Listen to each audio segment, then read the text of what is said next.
We've talked this month about, if you think back to the beginning of the month, we were talking about learning to learn, pause to learn, pause to kind of tune ourselves up. And then when Monica was here, she was giving us that encouragement to pause and connect with spirit. And last week we discussed pausing for sparkle, to open up to play and fun and taking time for all of that. And, if we've taken the opportunity to kind of shift those gears this month, then maybe it's time for us to check that spiritual inner guidance system to make sure that we're on the right path. We're still on the path that we want to be on, and the path that leads to the greatest life satisfaction. So I want to start this morning with a quote, an interesting quote by a global educator. And if I mispronounce her name, I apologize to her, but I believe it's Dr. Vidya Hatangadi. And she said this: human beings have 5 senses: sight, hearing, taste, smell, and touch. Spirituality is the ability to recognize that there is intelligence beyond our 5 senses. There's a universal power that creates and governs everything within and beyond the worlds we know, and that power is omnipresent. We can surrender to this supreme intelligence through our awareness. We call this universal power by different names as per our religious faith.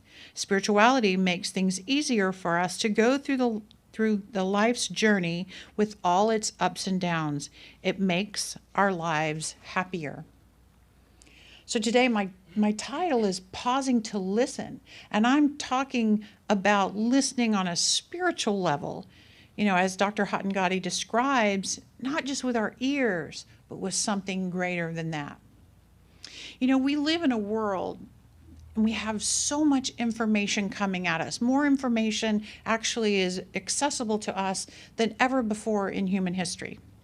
We've received so much information, and most of us have formed an opinion about almost everything, right? Everyone around us also has an opinion about those same things, and most are certainly willing to share their opinions, right?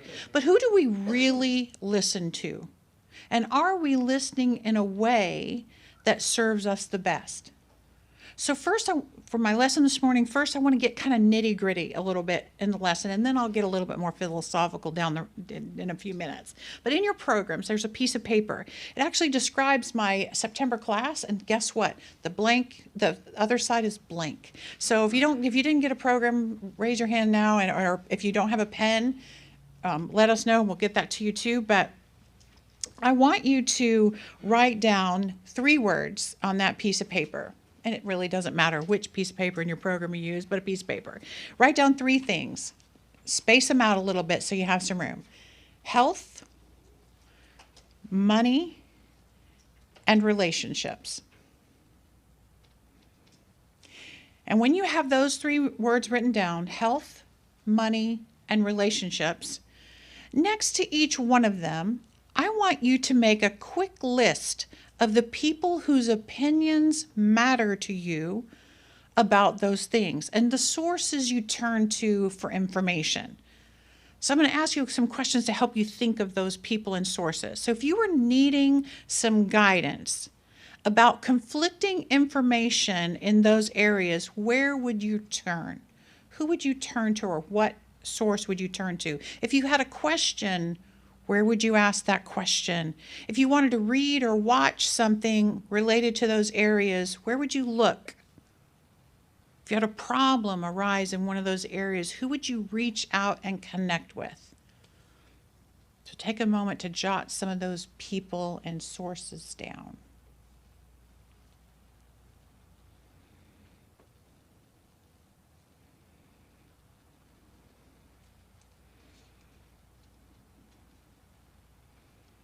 Who do you call?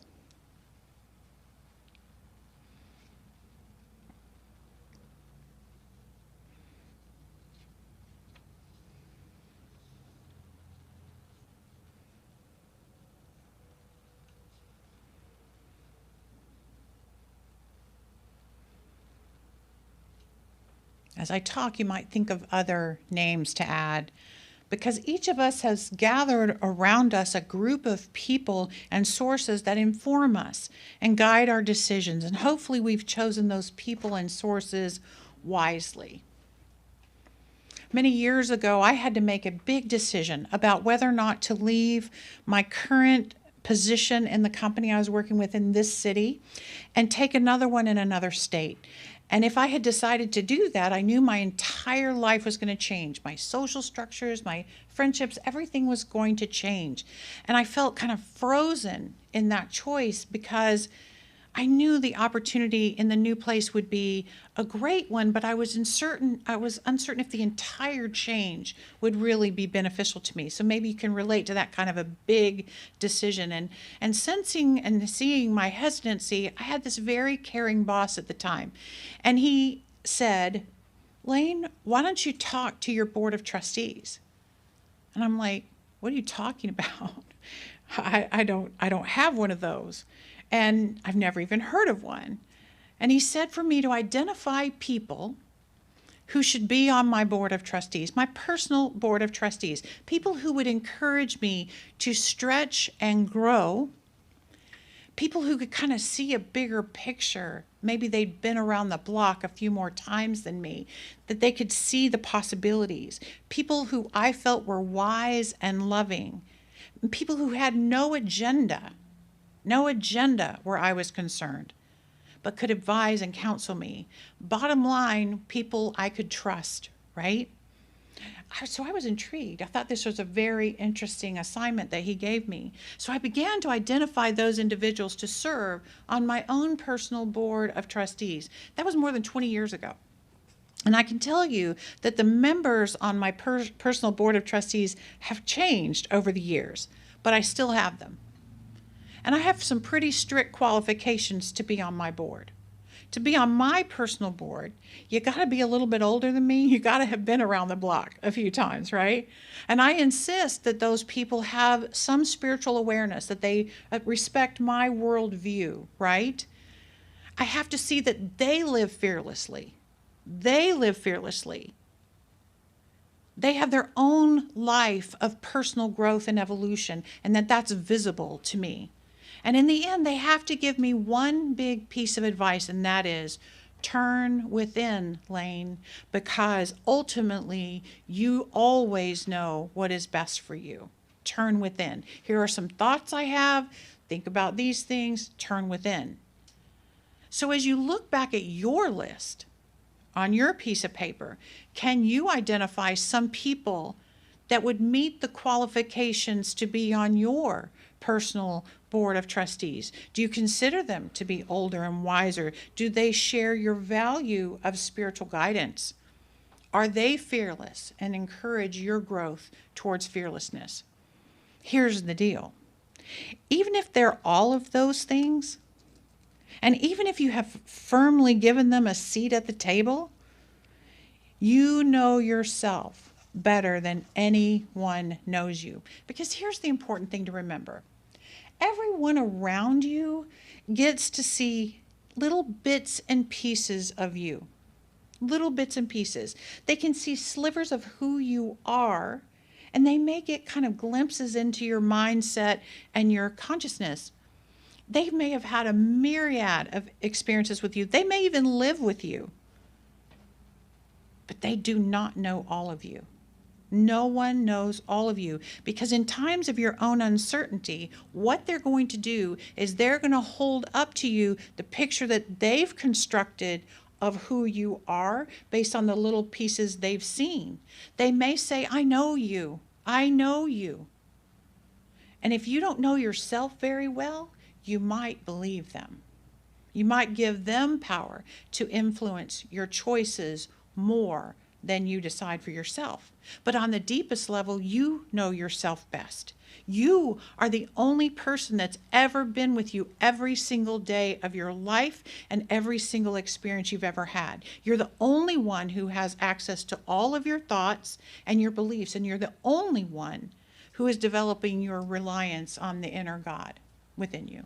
So when I encourage you today to pause, to listen, I'm absolutely encouraging you to pause to listen to those people around you who know you well. But most importantly, I'm encouraging you to pause to listen to yourself. Listen to yourself.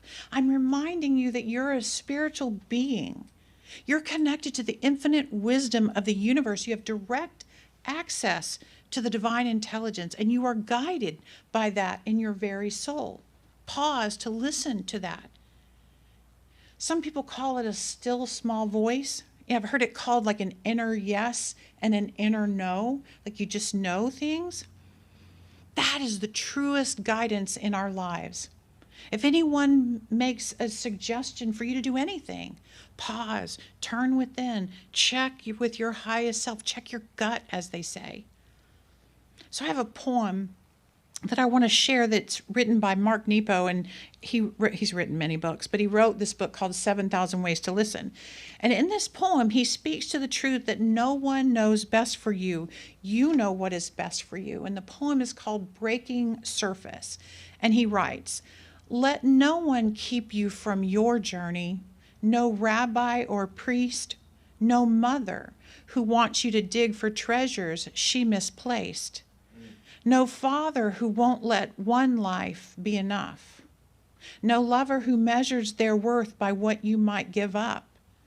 No voice that tells you in the night it can't be done. Let nothing dissuade you from seeing what you see or feeling the winds that make you want to dance alone or go where no one has yet to go. You are the only explorer. Your heart, the unreadable compass, your soul, the shore of a promise too great to be ignored." Mark Nepo. There were some lines in that. I'll have to share that one in the newsletter. It was a really good poem. You know, I was talking to Rebecca actually at lunch the other day about this, about the power of listening within. And she reminded me that this was actually one of the lessons in The Alchemist, the timeless piece of writing by Paulo Coelho. And he writes in a conversation between the alchemist and the boy. If you've never read it, it's a very interesting parable of sorts. And the boy is a traveler, and he's finding voices of wisdom around him to learn about how life works. And the alchemist says to the boy, "Listen to your heart. It knows all things because it came from the soul of the world, and it will one day return there." And the boy traveler asked the alchemist, "Why do we have to listen to our hearts?" And the alchemist answers, "Because wherever your heart is, that is where you'll find your treasure." And he goes on to tell the boy, "You should listen to your heart because you will never again be able to keep it quiet. Even if you pretend not to have heard what it tells you, it will always be there inside you, repeating to you what you're thinking about life and about the world." He goes on to say, "Don't give in to your fears. If you do, you won't be able to talk to your heart. Your heart doesn't know about fear. Your heart only knows about love." He's trying to remind the reader that your heart knows what is possible. But the important thing to remember is that you can only access that which you believe is possible for yourself. Someone else may think something's possible for you, but until you believe it for yourself, it cannot be yours. Until a thing is yours in consciousness, it cannot be yours as an experience. Ernest Holmes calls that the law of correspondence, and he writes this: "The law of correspondence works from the belief to the thing. If we believe we shall have only a little good, then only a little good will come into our experience." Consciousness, I'll remind you of my definition, consciousness is your level of awareness and your ability to make choices from that level of awareness. So until a thing that you desire is completely yours in your awareness and you believe you can choose it, it will not correspond with your inner knowing, and the thing or the experience will not be yours. You can't say, "I don't believe it's possible," and then it's possible, right? In other words, until you know something is possible for you, it's not possible for you. So in order to have bigger experiences or bigger good, as Ernest Holmes calls it, we've got to trade our belief in smallness, trade that in for a belief in something greater. So if you look carefully at your list of people that you turn to for advice, make sure you carefully consider and identify those who only believe in smallness or playing it safe or keeping everything the same, because their consciousness may be smaller than yours. If you want your life to grow and expand into bigger and better things, begin to borrow the faith of those who live the way you want to live. Take their bigger, more fearless ideas into your consciousness and sit with them and listen to them. So I want to give you this acronym to help you remember to turn within. It's the word STOP, S-T-O-P. The S in STOP stands for silence. When it's time for you to make a big decision, go into the silence. Remove the noise of everyone else's voices and opinions. Go to silence. The T in STOP stands for time. Take some time once you're in the silence. If you're going to pause, take some time doing that pause, a good long pause. The O in STOP is for openness.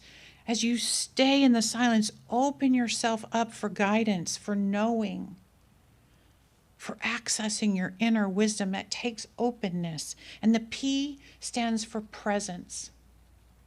Invite the presence of the divine to be in that silence with you, to be in this decision with you. Stay present with that presence. Let the presence inform you as you listen. Stop. Get in the silence for a time of openness with the presence. Open your heart. Just stop. Just stop whenever you have a choice to make about your health. If your medical advisor suggests a treatment plan, stop. If you have to make a decision, stop. Go into the silence. Open yourself up to the presence. Yeah, discuss it with other people, but in the end, stop and go within. Just stop whenever you have to make a decision about your finances or your choices. Is it a wise decision or not? Just stop and listen. Yes, get some advice, but then go within. Same with relationships. Stop. Allow all the chatter. Everybody has opinions. Allow that chatter to stop. Calm. Turn within yourself. Stop and check yourself. So try to get in the habit of stopping throughout your day as a spiritual practice. Do you give yourself enough time in the silence every day? Think about all the little quick decisions you have to make throughout the day. If you're not connected within to that inner yes and inner no, you may not make the best decisions. Here's what I know. Many of us do not trust that voice within. We don't trust that voice within because for some of us, our inner voice isn't very positive and encouraging. We have a little tiny inner microphone. If you didn't know it's science, you do. You have a little inner microphone. And many of us give it to our inner critic. Like here's the microphone, talk to me. The inner critic is loud and demanding. The inner critic points out all the things you didn't do well. The inner critic doesn't want you to feel very good about yourself. It argues for you to stop taking risks and belittles you constantly. Do you know what I'm talking about? Everybody knows your inner critic. Most of us have externalized our inner critic too. We surround ourselves with people who talk to us like our inner critic does. Many of us have inner critics sitting around your board table, pretending to protect us from harm, with the effect of keeping us small and scared sometimes. But actually, the inner critic and the external person playing that role, they don't have our best interests in mind. So today, I'm encouraging you to take that little inner microphone away from the inner critic and give it to your inner guide. Your highest and wisest self. Guess what? It's not going to wrestle the microphone away from your inner critic. It will surrender. It'll wait. It just waits. It sits patiently, waiting for you to ask it what it knows. Your inner guide's voice is loving and soft. It doesn't yell, it whispers. That's why it's important to stop and listen. And guess what? You can externalize your inner guide too. You can bring people to your table that have your highest interests in mind, that speak to you lovingly and encouragingly. These kind of people will help you build a greater reliance on your inner knowing, because they're going to encourage you to access it. I read a meme this week that said, may your inner voice be the kindest voice you hear. If you read it too, it's because you might have read my newsletter article. I wrote an article about it because I thought that was a profound statement. May your inner voice be the kindest voice you hear. And while I'm talking about listening, I want to remind us to listen to each other too. I read that the Chinese symbol for listening is a combination of two other symbols, the symbol for ear and the symbol for heart. That kind of illustrates the truth that in order to truly listen to each other, we've got to open our ears, but we've also got to open our heart. So think for a second how easy it is to turn off your heart and turn off your ears when there's someone you already know you disagree with. We make that decision quickly. I already know I don't agree with this person, so I'm not going to listen.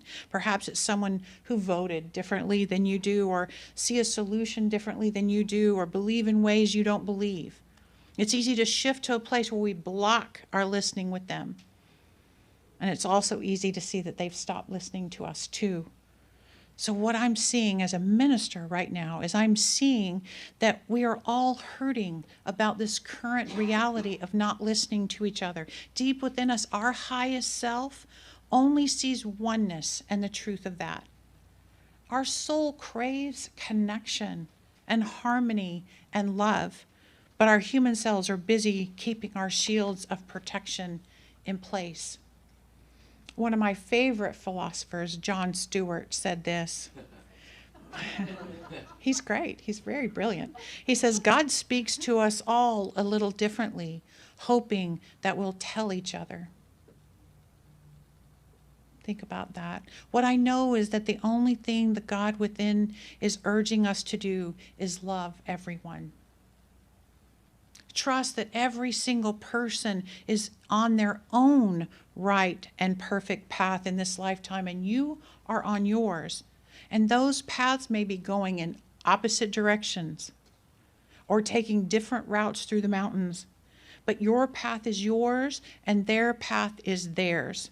It's not our job to point out their mistaken choices. Our job is to love them and share our light with them. You listen to your heart and let everyone else listen to theirs. And I'm going to close with another poem by Mark Nepo. And it's called In the Other Kind of Time. He says, let's journey now to the other kind of time, where we've known each other for centuries.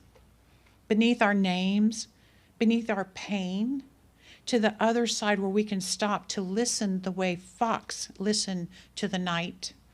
Come with me out of the cold, where we can put down the notions we've been carrying like torn flags into battle. We can throw them to the earth or place them in the earth and ask, why these patterns in the first place? If you want, we can repair them if they still seem true, or we can sing as they burn. Come, let's feel our way beneath the noise where we can ask what it means to be alive and lift our chins from the stream like deer who've outrun all the hunters. Come with me and listen. So this morning I invite you to listen to the voice within you as I listen to the voice within me. It's one voice. It's the voice of God within, the intelligence of the universe. And if we listen, it will only steer us to one place, the place of love and the place of peace. And so it is. And so it is. Thank you. Thank you.